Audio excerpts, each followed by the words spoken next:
Hi everyone, I'm Rahim Moosa, and this is Reflections to Rise. If you're interested in growth, leadership, and resilience, then you're in the right place. You'll hear from unique and unconventional leaders who've risen, sometimes through taking bold risks, sometimes through quiet acts of leadership, and often behind the scenes. Their stories will give you insights to inspire you on your own journey too. Join me now on Reflections to Rise.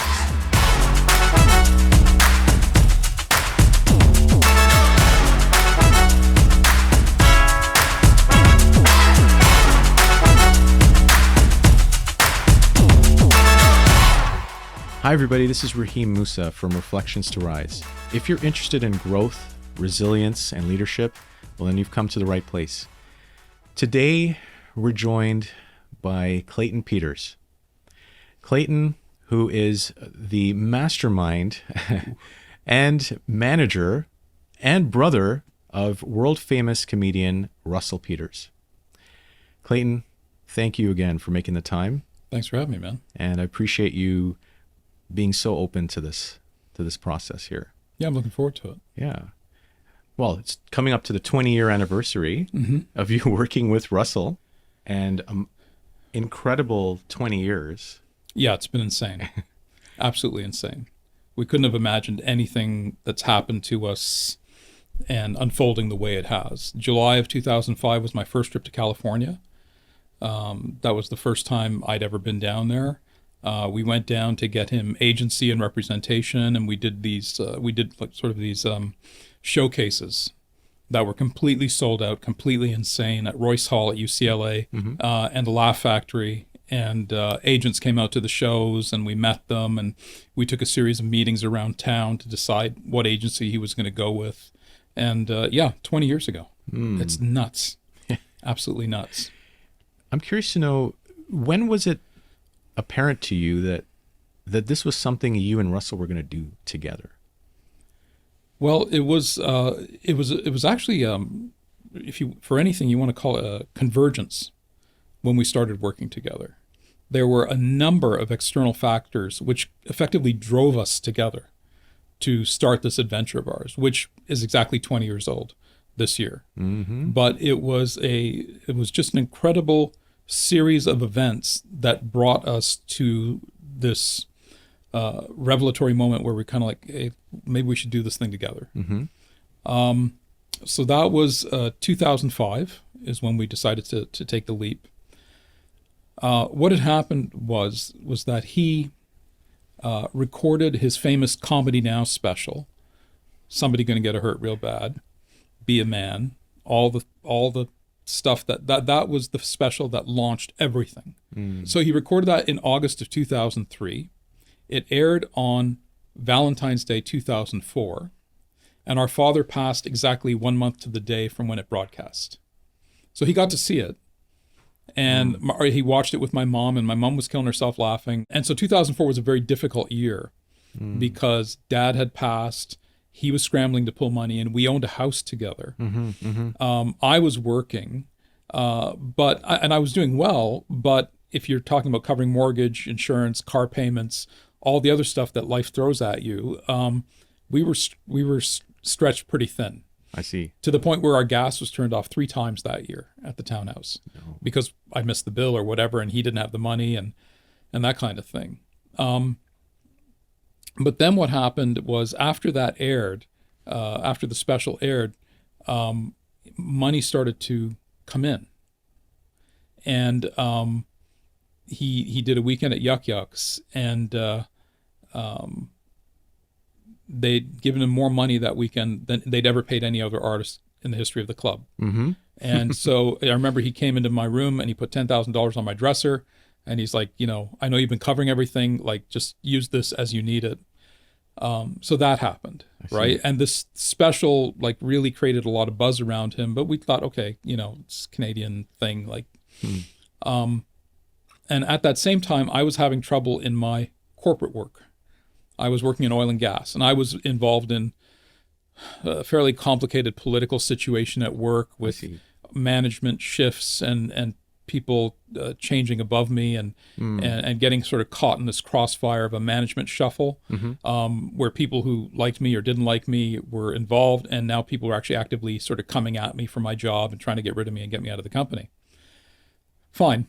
And then my brother started to get inquiries. He was starting to pick up gigs like in Chicago and DC, and I'm like, what's going on? Like, this is really weird. Like, this is, all of a sudden, this kind of strange gigs were happening. So I went out with him on a couple of those shows just to see how it was. Like, what is this? And I was staying at work late, booking flights and looking at hotels and just helping him out and things like that. And then come early 2005, the corporate stuff was really becoming difficult. I see. And his stuff was really starting to take off. Oh, okay. And I waited for my bonus. My bonus check came on a Friday, and I resigned on Monday after the check had cleared. Because I talked to my brother, said, we should do something together. He goes, yeah, we should, maybe you could be my assistant. And I'm like, I run companies for people. I'm not about to like pick up your dry cleaning and get you coffee. Yeah, right. I've actually run like whole companies for people, and now I'm going to do this. I said, I don't think so. He goes, what about manager? I said, okay, now you're talking, right? All right. And the presumption was, even if I made 40 grand a year doing that, I was going to be happier doing that than what I was doing in the corporate world. I see. And that was the leap. Yes. Right? That was the jumping off point. Interesting. So the convergence, almost like a pathway forward for you to connect and fulfill what you could possibly do for Russell. And at the same time, him also supporting you. Yes. At the same time, seeing the struggle you went through, all of you. No, he facilitated that rebellious streak that I had had throughout my working life, and my desire to be independent and be my own boss, which maybe hadn't even registered with me. I see. So during that work, the preceding 20 years of working. So it was within you then, buried within. Yes. And it surfaced as you were able to then leave. Yeah, he facilitated. Okay. Like he allowed me to explore that part of my personality and go on an adventure with him. And not to digress too much, but I remember when I resigned, so one of the guys was like, "So wait, you're gonna go to work with your brother? Like you're putting all of your energy into like one person, like your brother?" And I said, "Well, you're married, right?" And he's like, "Yeah." And I'm like, "So you bought a house with your wife and you have shared bank accounts and you've got your whole life together with your life with one person, right?" And they're like, "Yeah." I said, "So like, what's the difference?"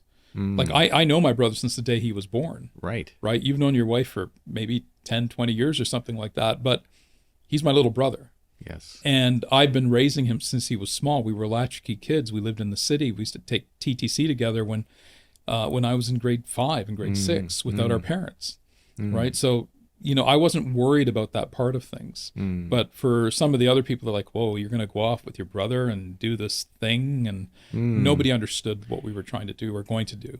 And it speaks to the unconventional path, that around you, it sounds like the people you were surrounded by in your career were sort of like, "Oh, I wouldn't advise doing that," or, being sort of resistant and not open. Absolutely. Open to possibility. Absolutely. People didn't understand what we were going to do. Yeah. I mean, we didn't know what we were going to do, but we were going to do it wherever that took us. And when we talk about the convergence of 2004, 2005, YouTube came online 2005, iPhone, Google, broader availability of Wi-Fi, and the ability to share files. All of those things came together within that time frame. Amazing. So you talk about convergence. I had the corporate battles. Yes. I kicked that to the curb. Our father had passed. We were basically about to enter a whole new world. It to me, there's in the back of my mind as I'm watching what's happening with AI and all the discussions that are taking place about AI, I kind of feel in a way that that's sort of where we are with regards to how AI is going to affect us over the next 20 years. Yeah. Versus, that change at that time with all of those elements coming together to bring us to where we are today. I want to go here, if I may, with permission. Please. And one of the things I remember Russell mentioning was that when the YouTube video went viral of somebody going to get hurt, and his sentiment was that hey, I think maybe it was Dad. Maybe it was Eric, your father. Yeah. How much of that belief do you think is part of the success as well? Well, what's interesting is we're both kind of lapsed Catholics. We were raised Catholic. We're Anglo-Indian, so we're Christian. Our dad was Protestant, mom was Catholic, and that goes back generations. That's not like a new thing. Just like our names go back generations. It's not that we converted and changed our names or anything like that, which I think a lot of people think is what happened. But we were mixed with the British when the British were in India. So anyway, where I was going with that is that my brother's an atheist, and I'm sort of on the fence somewhere in there. So he's not sort of organized religion-wise, but he's quite spiritual. And oddly enough, leads a lot of aspects of his life in a very sort of, if for lack of a better phrase, moral or Christian manner. Very strange. Then there's a lot that he doesn't. But so he always felt like after Dad passed, that's when things like just went straight up. Yeah.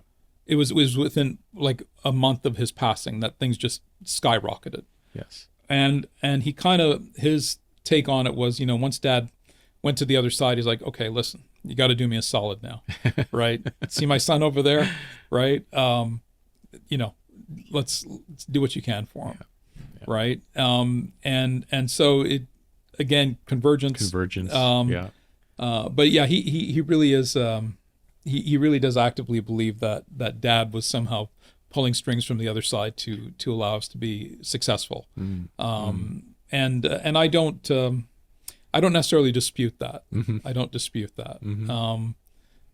There might be something to that. Yeah. And we were talking about before that. Could you tell me a bit more about what was your life like before working with Russell? What was your career? Well, I was a corporate guy, effectively. But I was always a square peg in a round hole. I never, ever fit in anywhere I was working with the people I was working with. I worked in everything from international business, logistics, plastics and chemicals, automotive, tier 2 automotive, and again, oil and gas, just before I started working with my brother. So I'd gone through a number of different industries, and I never fit in anywhere. And that starts to get to you after a while because you think it's you, right? It's like, well, and obviously it was me, right? Because everyone else seemed pretty happy working there. All the other guys and women and people that were working there, they were all into it. I just wasn't into it. And everywhere I went, it was kind of like, okay, this is cool. This is what I'm doing, I suppose. And I would get good jobs. I would get opportunities far outside of my education levels, far outside of anything that I should have been doing. And for what reason, I don't know.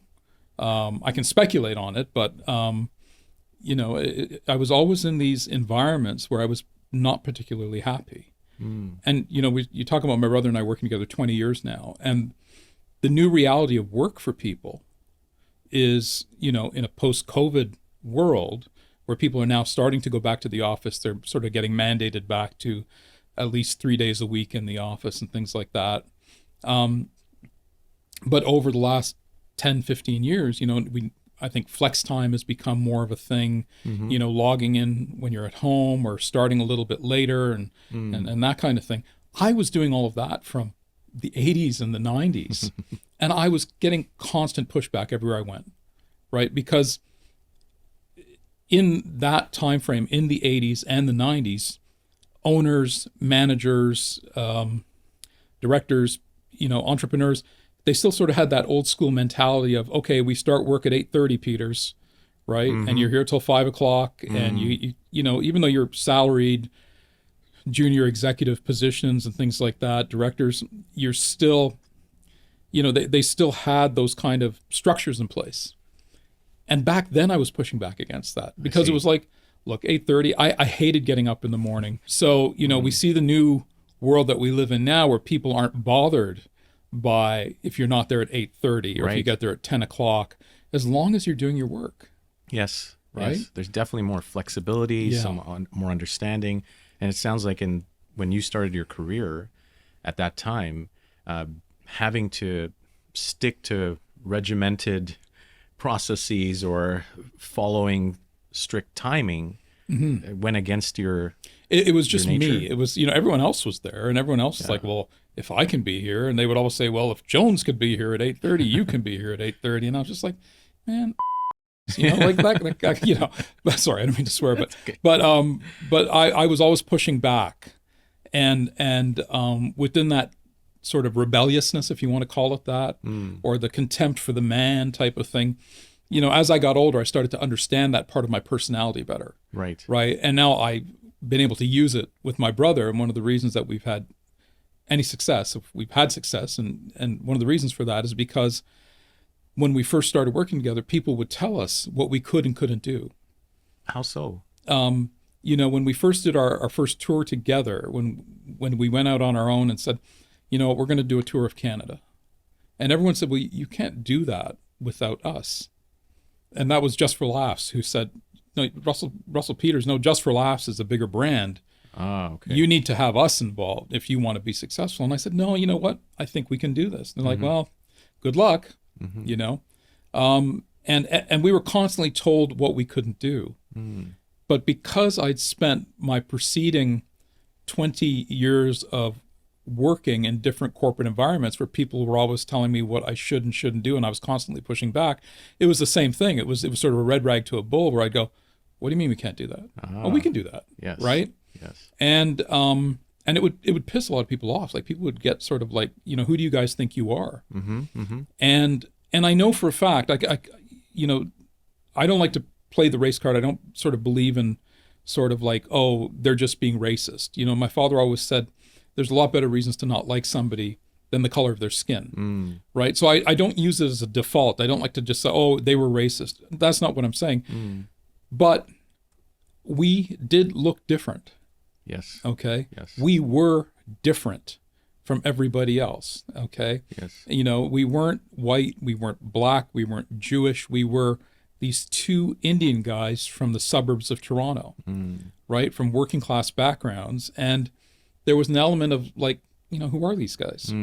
Even within the agencies, when we went to Los Angeles, one of the agents even said, he goes, I don't get it. Like, an Indian comic, like, what is that? Because they'd never seen it before. Yes, and at that time, thinking back, it sounds like inside of you had this this drive, this desire to challenge the status quo, challenge and break through, and show what was possible against these standards, against these rules. Against I'm hearing these. Just pushing back against the man. Back against it, right? I know it sounds bizarre. It sounds it's a bit cliched, but definitely just pushing back and fighting back, and that also comes from our father. Yes. Right. Our dad was he was a left-wing socialist union hardcore guy and a social justice warrior as well. And he was anti-establishment. And I remember in the 80s being the 80s and me being in my 20s, and all of us are really quite insufferable if you think back to yourself in your 20s, how much you thought you knew about the world and life, and I got this, and Dad, you don't know anything, it's a different world from the one you come from. And I remember arguing with my dad and sort of getting pushing back with him, even because I was on the opposite side of that, right? I had that, you think back to the 80s, you think back to that corporate thing that was being indoctrinated into everybody. Yes. Right? You look at all the movies, everyone worked for like a mega corporation, and right, everyone wanted the BM. It was that time of the yuppie. Yes. Right? Yes. And there was the BMW, and there was the Armani suits, and and there was this sort of tribal corporate mindset. Like, that's where you want it to be. That's who you want it to be. And my dad was like, you don't know what you're talking about. The rights that you have as a working person, the fact that you work Monday to Friday and you finish at a certain time, those are all hard-fought rights by the unions, in the turn of the century, and those are the things that people fought for in order for you to have these things. And I was like, get out of here, Dad. Like, you know what I mean? Like, and I want a BMW, and I want this. And just insufferable. But, over the years now, I've come out the other side, right? And I'm where he was, right? In terms of sort of being a leftist democratic socialist. But where I was going with that is that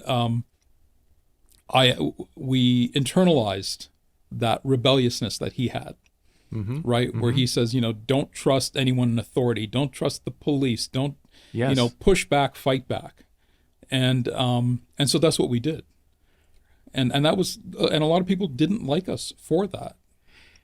How does struggle equate or connect to being a part of the formula for success and growth to you? Well, we carry with us a lot of our trauma from when we were younger. So one of the things that pushes us forward, pushes me forward, pushes me in certain directions, certain aspects of my personality, comes from the fact that when we first moved from Toronto to Brampton in 1975, we suddenly realized we were different. We experienced racism for the first time.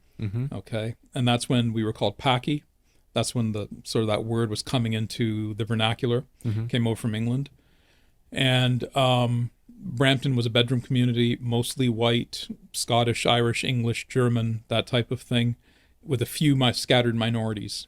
Unlike now. Yeah. I see what all the fuss was about. Sorry, guys. But I see what you're afraid of. But we had to deal with it head on. So we were constantly fighting physically, spat on, house vandalized, bike vandalized. My 5-year-old brother, his superhero origin story comes from the fact that when he's 5 years old, he's riding his tricycle down the road. The guy turns the garden hose on him at the end of the street and calls him a Paki. And then that continued into the 80s with him because he was a small kid, believe it or not. He was a scrawny little kid. He was a skinny little Indian kid who was quite visibly Indian, right? And this is important because, again, I had a certain ethnic ambiguity to me, but he definitely, you could see that he was something. And he dealt with a lot of racism and he was chirpy, like he was cocky, right? So there was that as well. And that's what he had to fight. I had to fight. Our dad was a boxer. He taught us how to fight, and he encouraged us. He's take no shit. You walk with your head held high, your chest out, and you take no shit from anybody. And that was sort of his motto. And my brother dealt with that. I dealt with that. So from that struggle, from that in-your-face racism, physical assault racism, comes who we are today. It made us stronger. It made us tougher. It made us less fearful. One of the reasons that I'm very fussy about my clothes and how I dress, it actually comes back from, it goes back to that as well. I mean, our dad was always well dressed and always well turned out when he'd go out of the house because it was like, it's about self-respect and putting your best foot forward, right? And saying, people who see you as less than, no, I'll show them who's less than, right? They're not going to get that on me. They're not going to get over me because my gear is off, right? Or something I'm wearing is wacky or whatever. I'm always going to put my best foot forward. So that, from that struggle, from what we dealt with then, still at this age, 50 years later, it's still part of who I am. It's still the reason that I'm overly obsessed with clothing and fashion and things like that, which is, it's ridiculous at this age. But it does kind of go back to that moment of being told that you are not as good as us. Right? And I don't make it a brown and white thing. It's just that's what we were told in that moment. And it had a profound effect on us. And when you're told you are less than, you are different, you are not good, we are better, then you're like, you. You know what? Is that what you think? All right, let's go. Right? And so that's very much hardwired into myself, and it's hardwired into my brother too. And some people, even when I was in the corporate world, they say, well, Peters, you got a bit of a chip on your shoulder. And I'm like, no, it's not a chip on my shoulder. It's just that you, from where you sit, think like I should be, happy pappy, like, oh yes sir, boss, yeah, we're all in this together now, right? And I'm like, no, I'm being perfectly honest with them and saying, hey, there's a cultural problem within this. There's a cultural issue within this corporation. There's some issues here that you guys aren't taking stock of, right? Oh, well, you've got an attitude problem. It's like, no, it's not an attitude problem. I'm just telling you straight because you're not used to hearing what time it is from somebody who looks like me. Right. right? You guys are in your boardrooms, you guys are in your meetings, and everyone's kind of looks the way they look, right? And everyone's happy and slapping each other on the back, right? And you think that I should just be happy to be here type of thing. And I'm telling you, no. I'm not accepting that paradigm. And so how does that translate to what you're seeing now? What would be the advice, given your experience, given having to fight and go against this system from corporate to entertainment, comedy? What would be your advice to leaders today who are operating in, say, an environment where maybe there isn't so much diversity? Well, here in Canada, we are extremely diverse. And it's not to do with DEI initiatives or anything like that. I think it's just how it's unfolded. And I have to give Canadians credit. I see a change happening in the country now, which I'm not happy with, in terms of overt racism and racism against Indians in particular. It's out there. It's vocal. There's a large number of people who are very anti-Indian now. And I see it all the time. I'm aware of it. And I see it in conversations that people have. I see it in comments that people make. But I think we have to work harder. We as a visible minority, not just we as South Asians. Meaning all visible minorities. We have to work harder. That's just how it is. And you can kick and scream and say, well, it shouldn't be that way. That's how it is. You have to work harder. You have to be smarter. You have to be prepared to take those blows and fight against them, but you have to do it in such a way that you are working harder than everybody else. That's the only thing that we can do. Could you tell me what it was like managing the optics of, because not everyone gets to see you, but there's a lot happening behind the scenes. I know you do the voiceover. Well, you introduce Russell. I do the voice of God, as they call it. I do the introduction. You do the introduction. But nobody gets to see the face behind Russell. Well, I've got a face for radio. I shouldn't be in front of the camera. I'm happy to let him be in front of the camera. One of the reasons that our relationship works is because we're not actively competing for attention. Okay? So I have to, for lack of a better phrase, subvert that part of my personality. And I'm not exactly a shrinking violet, but I am generally quiet, a loner. I keep to myself. I'm quite happy to keep my own counsel. I don't need to be friends with everybody. I don't need to be, the life of the party. And I've had my time. I'm not like a wallflower or anything like that. I've had a great life. I've social, going to clubs. I've done all those things. But one of the reasons that it works with my brother is because I'm not competing with him. Right? So I'm quite happy to say, hey, there's my brother. Look at him. Don't worry about me. Right? And that's not for everybody. No. That's really not for everyone. You have to subvert a part of your ego. But my satisfaction comes from seeing him be successful. My satisfaction comes from seeing him, from making him money, and from having successful shows and seeing him happy, right? And as any person within a family unit, that's all you can really want for your loved ones is to see them happy. Absolutely. Right? And so my job is to effectively create an environment where he can be happy. If he's happy, I'm happy. If he's having a hard time, and he's had a lot of bumps, especially over the last several years, coming out of COVID, we didn't work, we made no money. And then he had a lot of personal relationship things that became complicated. His life became quite complicated. And I tend to internalize that, rightfully or wrongfully. There's a saying of, you're only as happy as your unhappiest child. Now, I know he's not my child. But I've been effectively raising him since we were children. And if my brother's not happy, I can't be happy. And I'm surrounded by a lot of love and a lot of happiness. My wife, my son, I have a very good life. But if my brother is going through something, I definitely internalize that.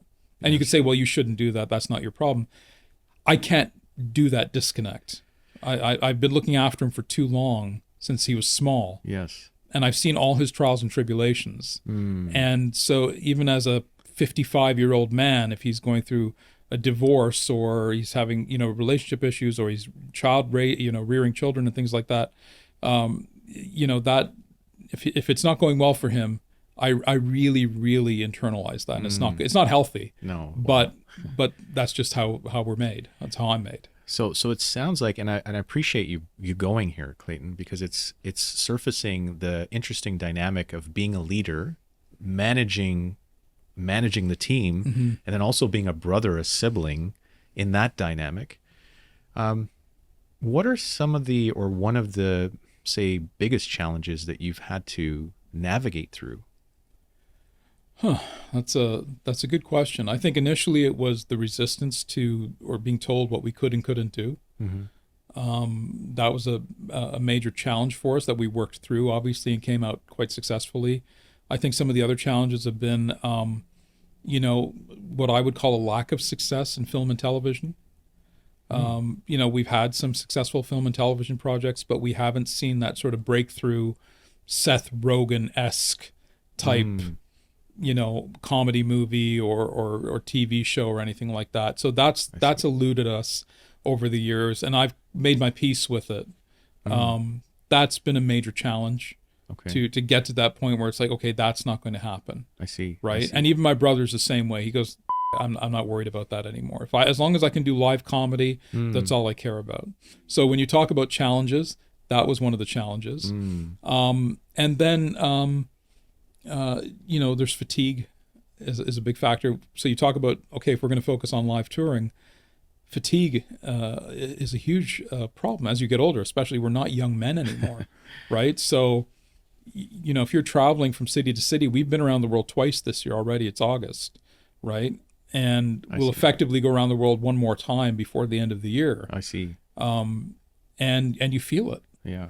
Right? Yeah. You're schlepping bags through airports. You're getting up early after the day after a show. Sometimes by the time we finish the meet and greet and everything like that, it's 12:30, 1 in the morning. Sometimes we have a 4 a.m. lobby call at the hotel. So you'll literally lie in bed like a vampire with your arms crossed. I don't want to mess up my hair. It's a thing. And then you kind of sit up, you grab your bags, and you go to the lobby at 4 a.m. for a 6 a.m. flight out of Oslo to Stockholm or something like that. I see. And you start to feel it. So fatigue is a big factor.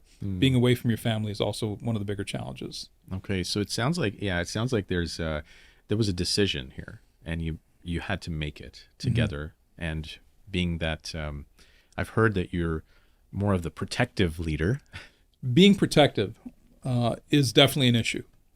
It's definitely being a protective manager is definitely an issue that I continue to try to work through, because I can be overprotective of my brother to the point where he's like, you're being overprotective.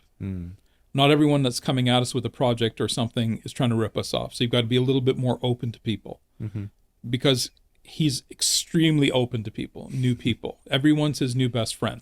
Okay. And I, on the other hand, I'm like, who's this guy? Yeah. What does he want? What's his angle? What's his game? Right? Like, what do they want from us? What do they want from you? What are they playing at? Because I also know how generous he is and how open he is. So from that, I'm protective, because I'm also compensating for the fact that I know that everyone is his new best friend. Okay. So there's that, like, no, not everyone is your new best friend. Not everybody's great. So there's that protective element of being overprotective of him, being overprotective of the business itself, being overprotective of certain functions that I take on. And one of the criticisms he's had of me, and he's not wrong, is micromanaging. So I stepped away from micromanaging altogether. Okay. I was too involved. I was too much in the weeds, and I've let people take on other functions, assistants and production people and things like that. Okay, go ahead, run with it. I don't want to know. I see. To the point now where I'm almost like, it's almost like I'm stoned. Like, yeah, man, whatever, it's cool. Hey, is that how we're doing it now? Okay, great, fine, whatever. Simply because I had to do that, or I was going to lose my mind. There's an element of just getting to a certain point where you're like, okay, let it go. Let it go. Let it go. Let it go. It's not important. Just let it go. Move on. And I've always been a sort of forward motion kind of guy. Yeah. Right? Eyes forward. What's next? That's what allowed me to be successful within the corporate world, even though I hated it. Because I was like, okay, this is cool, but what are we doing next? And within what we do now with our business, starting from those early Air Canada Center shows and that first tour, it's like, okay, this is cool. We just did a Canadian tour without anybody, and we were successful. We made money. Oh, we just did 2 Air Canada Center shows. You've just made your first $1 million to my brother. That's cool. Okay. Where's the next $1 million? And it sounds very mercenary, because what you'd often find with a lot of business people is they actually don't like to talk about the money. They like to gloss over it. In certain cultures, it's like, no, we don't talk about money, right? I've seen that sort of quite a bit. Oh, but okay. But for us, it was like, okay, what's next? Right? This is cool. What's next? Okay, we just finished Australia. Where are we going to next? When are we coming back to Australia? When are we coming back to the UK? Where are we in 6 months? It sounds like you're managing. You've created this process. You've led the team to the point where you've accepted. I heard you say, right? I've accepted that. Hey, I'm not going to do all of this now. Yeah. Let others manage it. But sorry, on that note, I can say that as well because I have done all of those functions. Because you did, yes. I did that. I did those functions. I have to remind people sometimes, like, I already did that. I might not be a technical guy, but I don't know how to connect all the cables. But that was my thing that you're doing right now. So don't try and like bullshit me or try and tell me how it should be or shouldn't be, because in order to effectively lead this group, I have done all of these various elements. And how does that apply to leaders in any other field who are looking to elevate their career? What do you say to them that, hey, you want to be leading the team? What's important for them to know? One of the things that I really adhere to is the idea of making sure that you're surrounded by people who complement your skill set and make up for your shortcomings. So one of the things about being an effective leader is knowing what you're not good at. So, one of the things we see in the tech world now is this sort of Superman, super ego, it's like Superman complex of like, I can do anything with an Elon Musk type thing. But Elon Musk has clearly shown that he can't do everything, that there are parts of his personality, just by the way he's hardwired, that make him not good at certain parts of leading, right? So it's understanding who you are as a leader. What am I good at? What am I not good at? Where are my shortcomings? And then getting those people on side to complement those things that you're lacking. Right. Because, again, I'll use Elon as an example, right? Like you've got this weird sort of autistic spectrum of which we're all on the spectrum somewhere. So you need to have people who are good with the public, for example, or maybe you're a great accountant and you're great with numbers and your mind is constantly buzzing with numbers or something like that. And that makes you a good leader because somebody tells you a projection, you can immediately do all the math and everything. So, well, this equals that. Okay, we need to do this, right? But maybe you're not good at math. So maybe you need to have, you've got to have those elements in place to surround yourself with people who can really elevate you and you elevate them as well, because you're bringing them into the mix. You're allowing them to do things that they would have otherwise not been able to do simply because you need to have them with you. Yes. And it's an acknowledgement of strengths and weaknesses. And it requires a lot of introspection. Yes. And I think a lot of the business people I meet, and I meet business people at all levels, there's a certain amount of arrogance, there's a certain amount of confidence. There's that is an issue. And sometimes we don't want to admit that we don't know certain things or we're not good at certain things. And even by putting a production team around us, by having a production manager and other people in place, is essential because I don't speak that language. Everything to me was the thing. We need one of those things over there. Can we get the thing at the front of the stage? Can they not make that thing? Can they not put that lighting thing? So I needed someone who could say, oh, that's a thrust, and that's a, that's an MR15, and that's this and that, and that's a, monitor. And so I needed someone to bridge that gap of my linguistic and knowledge gap of what the things are, right? To go out and speak to the people who deal with those things, right? And same with relationship building. So a weakness that I have is I'm not always good at maintaining some of the relationships that we need within the business. And I acknowledge that because I deal with other people who are very good at maintaining relationships. And that's a lot of work and a lot of energy. Yes. to create and sustain relationships, especially within this business, because it's quite cutthroat. I see. And I see people who are very, very good at it, and I'm constantly impressed by their ability to have long-term relationships with people, and maintain those relationships, work at those relationships. Let's have lunch. Let's do this. Let's do that. Whereas I've thrown all my energy into my family. I see. Right. I see. So I'm not out there shaking hands and kissing babies, maybe as I should be or should have been 15 years ago. Sure. But I made a conscious decision that I was going to focus on my wife, and now my wife and my son, and leave it at that. But that's one of the areas where I come up short. But that being said, that's a great area for my brother because he's very good at relationships. Yes, I see. Right? I see. So again, it's acknowledging your strengths and weaknesses and knowing who you are makes a huge, huge difference. If you could go back in time and change anything about your leadership, your career, what would you have done differently looking back? If I was to go right back to like post-high school, Yeah. I probably would have paid more attention to my education. Interesting. I would have, in retrospect, gone and studied the law.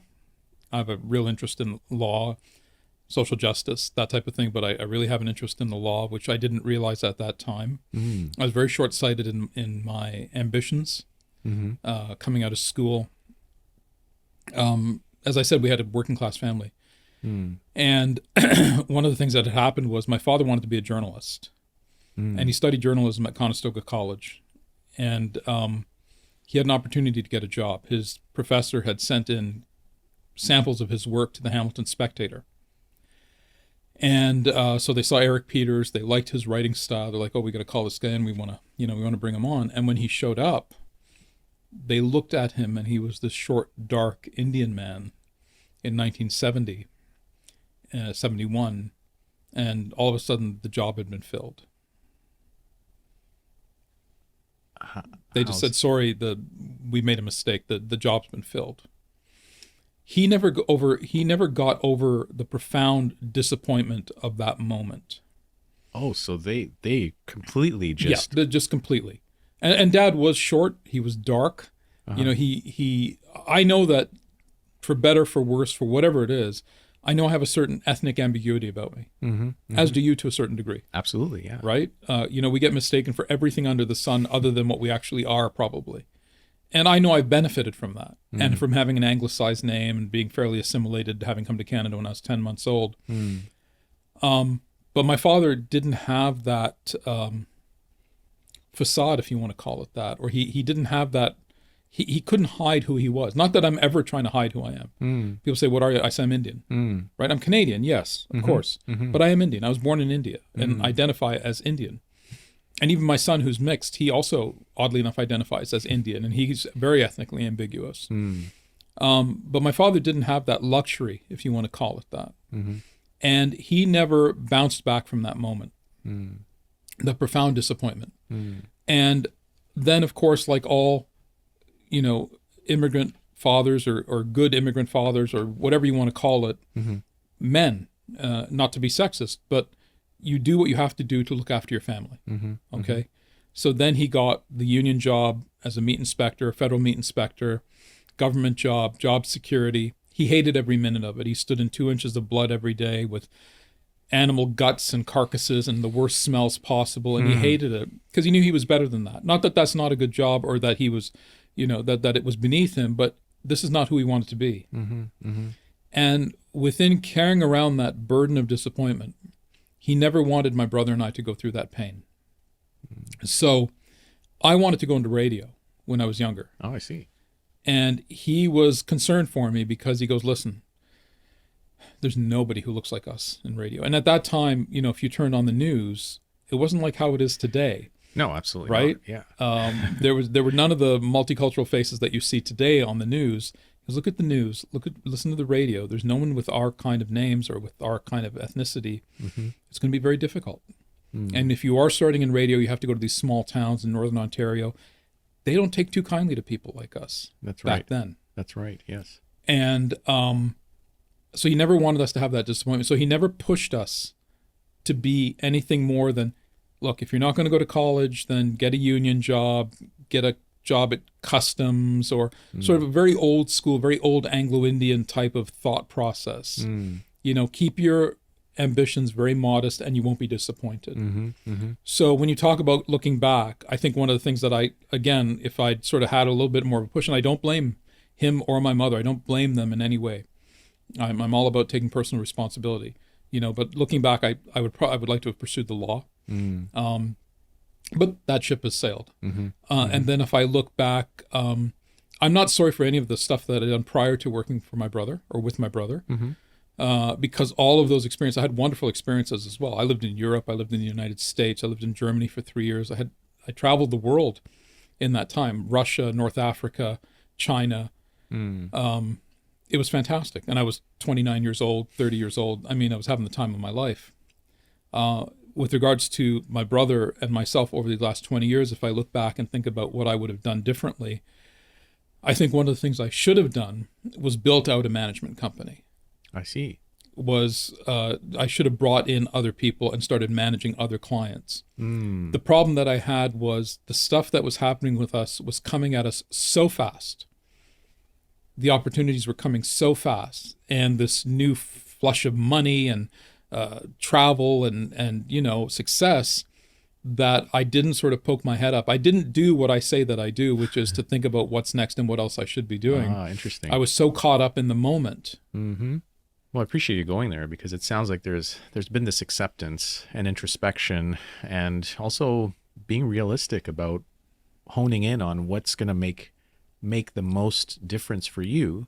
And it sounds like balance with family, being present as a father, as a spouse, as a brother.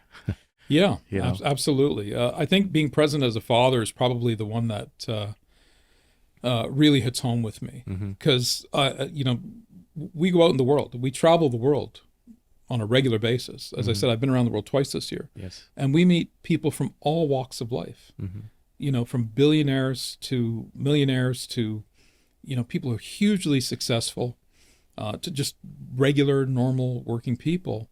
And they say, well, tell me about yourself. And I'll say, well, I really just identify as a suburban dad. Really, if you get down to who I am now, I'm a suburban dad. I drive a Volvo. I drop my son to school every morning. I pick him up from school, take him swimming or soccer. My wife is there, do the groceries, shovel the driveway, cut the grass. That's kind of who I've become. Now, if you had told me 20 years ago that's who I was going to be and that's who I would identify as, I said, you're out of your mind. That guy sounds like the most boring guy in the world. I never want to be that guy. I am that guy. I embrace being that guy. And I'm quite happy to be that. Because I mentioned to somebody who was like, oh my God, I would never want to be that. And I'm like, I never thought I'd want to be this either. But this is who I am. And surprisingly, it's my happy place. Which to me is even saying it out loud is kind of, it's just weird that's, I'm like, oh, that's who I am now. Yeah. And kudos to you. Like, you found that happy place, and it's gone through, you've been through a journey, both yourself and Russell together. If there was anything that you wanted to share as wisdom or advice for any young leader, aspiring leader, navigating challenges, or maybe they're not manifesting yet or on the cusp, what advice would you have? I think that establishing a moral compass is really important as a leader. What are your values? Not, people talk about, oh, these are the core values of our company. I don't mean it like that. I mean, like, what's important to you as a leader? What's important to you as an entrepreneur, right? Who do you want to be? Right? That's a question I always sort of ask myself. I was like, is this who I want to be? Or sometimes if you get off track, you say, wait a minute, this isn't who you want it to be. Peters, you want it to be this guy. Remember that? That's who you want it to be. So let's get back on track towards being that person. I think that one of the elements of being a good leader is knowing who you are, and knowing what, and bringing good, solid leadership in terms of saying, hey, this is who I am. This is how I'm going to lead this company. This is what I want for me. And what I want for me is the same thing I want for you. I was just listening to a podcast about Henry Ford. who had some very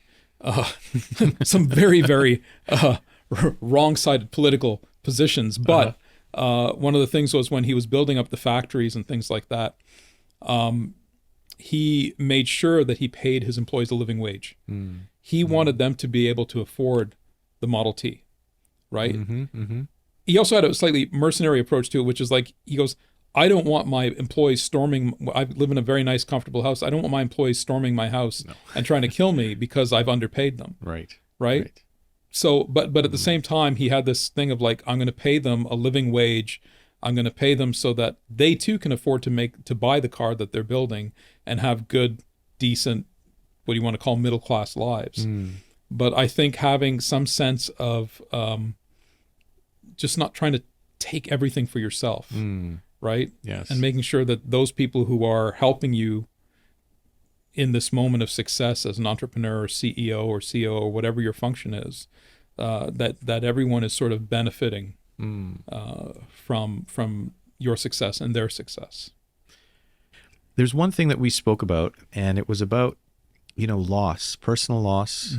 I lost my cousin, in 2016, and it changed my entire view and my entire career, actually, to what I do now, from the corporate world to now being an executive coach and working with leaders through a lot of struggle.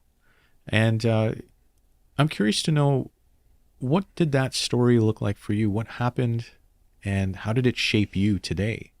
Well, I too lost a cousin in 1995, my cousin Andrew, who I grew up with. He was my second cousin. His mom was my first cousin, but we were only a year apart in age. And Andrew and I we were like brothers. He was like my big brother. And so we spent our summers going to cottages and fishing and hanging out and going to clubs. And Andrew was larger than life. He was a tall, good-looking son of a women loved him. He was a boxer. He was a natural athlete. He was smart. He was articulate. He was charming. And he burned brightly. And he was like, if we were going to get in trouble going up to the cottage, whether it was the propeller falling off the boat or banging the boat into rocks and denting the bottom, we just had an aluminum boat, or we had we had a bass boat. I know it's a little unusual. People don't think of Indians like that, but this is how we grew up in Canada. We were Canadian. If we were going to break a fishing rod, or we were going to tangle a line, or we were going to lose a lure in the bottom of the lake, it was going to happen with Andrew and myself together. In 1995, he was, we actually worked together, and then I'd left that company, but he was still with them, and he was running a factory in the Dominican Republic. Prior to that, I was running the distribution center in Florida. He was running the factory in Dominican Republic. I'd left the company, and I was living in Europe. And while living in Dominican Republic, he was shot. He was murdered. And that was a major turning point in my life. Like, it was a defining moment. If I can put it this way, I think about Andrew on a daily basis. I think about Andrew more than I think about my father. Andrew pops into my mind more so than my own father who passed. And it's not because, obviously, I love my father, but I think about Andrew all the time. Whether it's, he loved Led Zeppelin, it's silly little things that, so Andrew, that moment when Andrew passed in 95 is when I developed fear. And what that fear consisted of was the fear of losing somebody. When you're young, you don't think about, oh, this guy's going to die or that person's going to die. You kind of accept that your grandparents, have died or will die, and that one day your parents will die. But you don't think of it as people, as your contemporaries, right? And when that happens, it sort of shatters your sensibilities. You're like, wait a minute, people can just vanish from your life like that. People who are like your siblings. And when Andrew was killed, it suddenly put me on sort of a high alert. It kind of comes back to the protective side of my personality, because he burned so brightly. And then in that, I saw my brother, who also burns brightly, right? Who's lived a big life, women, music, all boxing. Like, he was so similar right? That it put that fear in me, that fear of losing him, right? And, this is the 30th anniversary of Andrew's passing this summer. And so that is something that has sort of rippled through. And if I talk about, being protective or having sort of a PTSD with regards to my brother, and I look at my son burns brightly too. And so I have that, I look at him and, it permeates my consciousness like all the time, but I can see how it manifests itself in how I manage things and how I look at people and how I see life. And then over the years, as you know, we've lost a number of people within our, I don't like to say team, but within our universe of the Russell Peters touring entourage, people who worked for us. So, the passing of Andrew in 95 still ripples through my life in terms of being protective of those who I love and those who I'm close to, because I realize that they could be gone in any moment. And not all of us, I mean, we know that instinctively. We know that as human beings, we know that nothing is, nothing is guaranteed. Tomorrow's not guaranteed, but it definitely has impacted how I deal with certain loved ones and how I see them and how protective I am of some of them. But you changed your entire career when your cousin died. Yeah, like I did. You said you felt okay initially, and then. Yeah, actually, the thing with me was I was in a similar light, working in corporate for 20 years, and I was under a lot of extreme stress at that time. Working in, my daughter was born. We bought our new our house together. First home and actually second home, but at that time, there were a lot of milestones, but inside of me, I just felt like I was living somebody else. And that there was some more to offer. It was almost like an existential crisis. I was actually, I ended up in the hospital as well. I became ill and I, gladly, thankfully recovered. And, I won't forget this, but this is the truth of what happened is shortly after his passing, the stress of holding it all together for the bereavement and the funeral and all that, I was really holding a lot for others, playing that role of the carer and making sure the pillar. Yeah. And it affected me and my health. So I was in the hospital and I remember being, hooked up to all this equipment, and they were going to let me go after a couple of days of observation. And this priest came into my room, and I said, "Oh, Father, you're not here for me. You've got the wrong room." And he said, "No, son." He said, "Actually, I am here for you." And he sat down. He says, "Can I speak to you?" And the one thing that I remember that he said to me was, he said, unlike the gentleman down the hall who didn't make it through, you have a second chance. So when you leave here today, make it count. And it's looking back at that moment, now seeing it, it's almost like a vignette. Like it, how do I describe it? The feeling, the essence of it was something had changed. I just knew that I didn't want to live somebody else's life or live up to others' expectations of me that were probably programmed in myself, rather than to give and to be of support. And that's what ended up leading me to this work. So I just want to acknowledge you, Clayton, for going there too. Yeah, thanks, man. Yeah, that's a lot. Interestingly, Andrew was also the one who encouraged him to go into stand-up. No kidding. Yeah, it was Andrew who said, "Well, why don't you be a comedian?" And my brother was like, "Okay." Like, we didn't know what that meant, but it was Andrew was the one who said, "Hey, you should, why don't you try that?"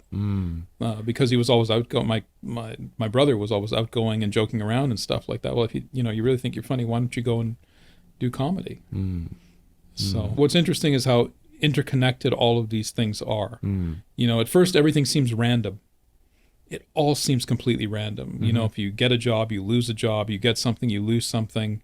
You meet some people, you don't, all of these things seem random. And then when you look back, again, it's going to be 61 this year. So there's a lot of sort of, retrospective kind of, taking stock and thinking about it. And at the same time, looking towards the future and what does that look like? And, sort of looking back, it also was that 20-year sort of anniversary of doing this with my brother and what we've done, and all that kind of thing. So there's a lot of introspection going on over here. But then you start to see how interconnected these random events are, that as they're happening, like, why is this happening? Why did that person die? Or why didn't we get this? Or why did we get that? Or how did we end up over here? And there's a lot of that sort of introspection that takes place.